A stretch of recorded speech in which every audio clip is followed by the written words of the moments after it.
Bonjour et bienvenue, je suis Arnaud, le créateur de wa.net et dans cette vidéo, je vais vous faire la démonstration de la personnalisation de ce modèle de carte de vœux d'entreprise qui s'appelle Trouver un chemin en 4 ou 5 minutes. Alors comme pour tous les modèles personnalisables présents au catalogue, je vous présente une mise en page prédéfinie avec des éléments fictifs déjà intégrés dans la carte et qu'il suffit donc d'éditer ou de remplacer. On va tout de suite commencer par le logo, je vais cliquer sur l'image fictive qui le symbolise, puis sur l'icône poubelle pour la supprimer. Et puis je vais remonter dans la barre d'action d'ajout d'éléments, cliquer sur le bouton Ajout logo pour parcourir mon disque dur et télécharger sur le serveur le logo que je désire intégrer. Je vais choisir ce logo, il apparaît automatiquement au centre de l'e-card, je le récupère et je le positionne sur le sticker blanc qui favorise son intégration. On s'aperçoit tout de suite que le logo est au-dessus de la punaise, il va donc falloir le faire passer en dessous. Pour ça, c'est très simple.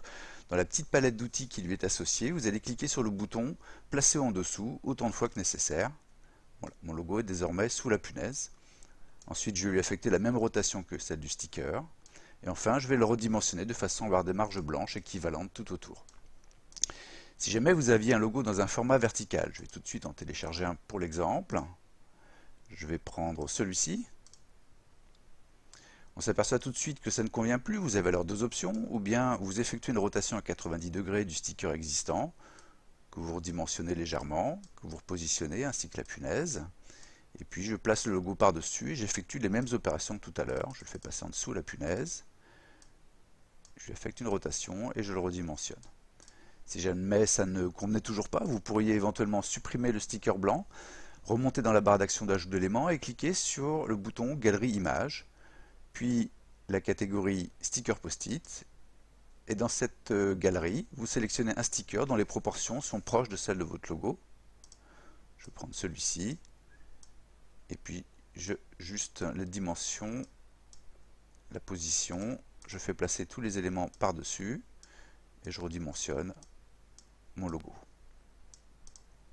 Vous avez remarqué que j'ai utilisé ici un logo avec un fond transparent, je pourrais donc faire l'économie du sticker et de la punaise.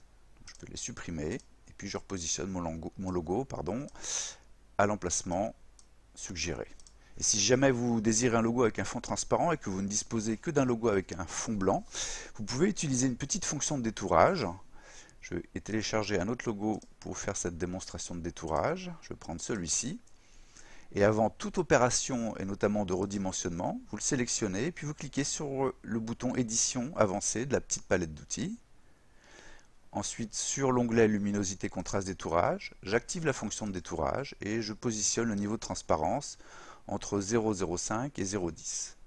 Au-delà, on risque de perdre des teintes de logo. Je sauvegarde et mon logo est désormais détouré. Je n'ai plus qu'à le redimensionner et à le positionner à l'endroit désiré. On va maintenant passer au message de vœux. Je vais cliquer sur le bloc texte qui contient le texte par défaut et puis nous allons éditer ce texte. Pour ça, deux solutions. La première, c'est double-cliquer dans le texte, puis sélectionner le texte présent par défaut et taper son texte. Je vous souhaite une belle année 2021. Je vais taper sur la touche Entrée de mon clavier pour passer à la ligne suivante, pleine de projets et de satisfaction.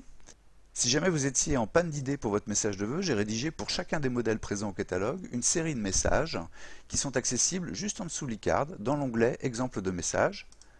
S'il y a un message qui vous plaît, il suffit de le sélectionner, de faire un CTRL-C ou POM-C si vous êtes sur Mac. Et puis je vais maintenant vous montrer la deuxième façon d'éditer un bloc texte.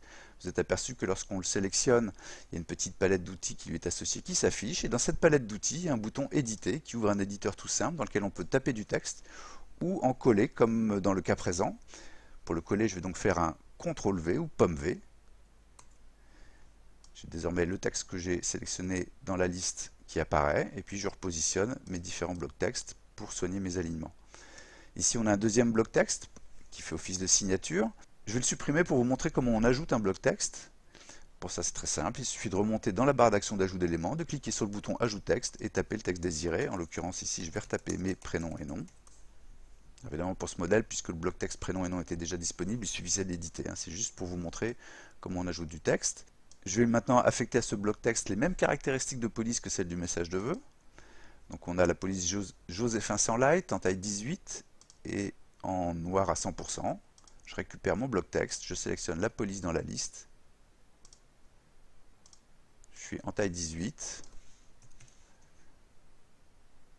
et j'ai un noir à 100%. Pour ça, j'utilise la petite palette d'outils et je repositionne mon bloc texte en alignement en fer à droite du message. Voilà, il ne me reste plus qu'à éditer le bloc texte qui contient les coordonnées en bas de page. Si je ne désire pas de coordonnées, je clique tout simplement sur la poubelle, sinon je l'édite de la même façon que les autres blocs texte. Donc, je vais pouvoir taper ici ma raison sociale, mon adresse postale, mon numéro de téléphone. Voilà, à ce stade, je peux prévisualiser ma création en cliquant sur l'icône loupe tout en haut de l'icard. Alors évidemment, les filigranes WA.net et les traits en diagonale sont absents du fichier final qui vous est livré dès lors que vous finalisez votre commande.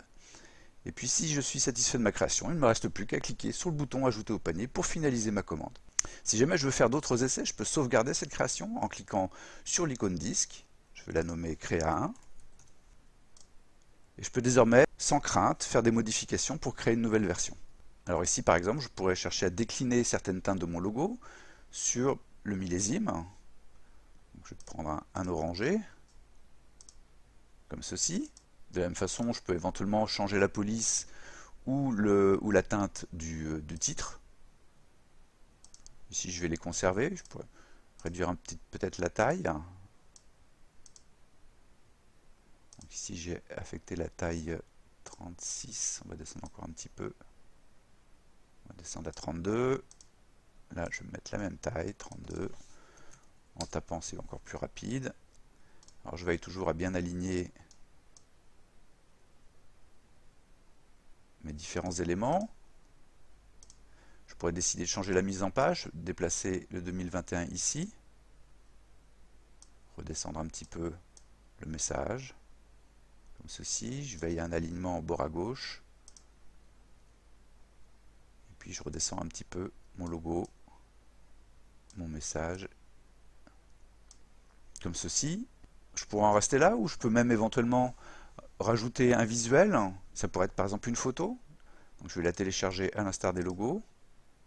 Je vais sélectionner celle-ci. Je la redimensionne et puis je la positionne à l'endroit voulu. Pour favoriser son intégration, je pourrais éventuellement rajouter un sticker blanc.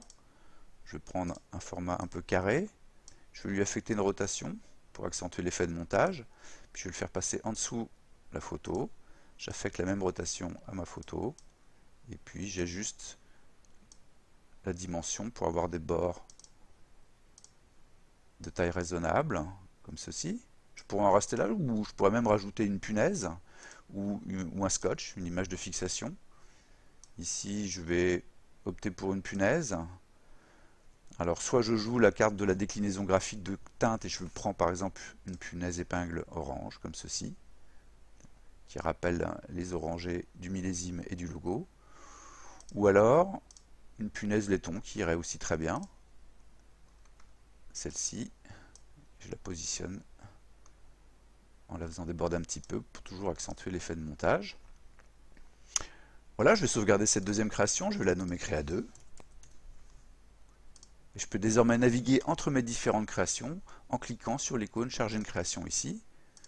Voilà ma première création. Voici ma deuxième. Je décide que c'est la deuxième que je vais commander.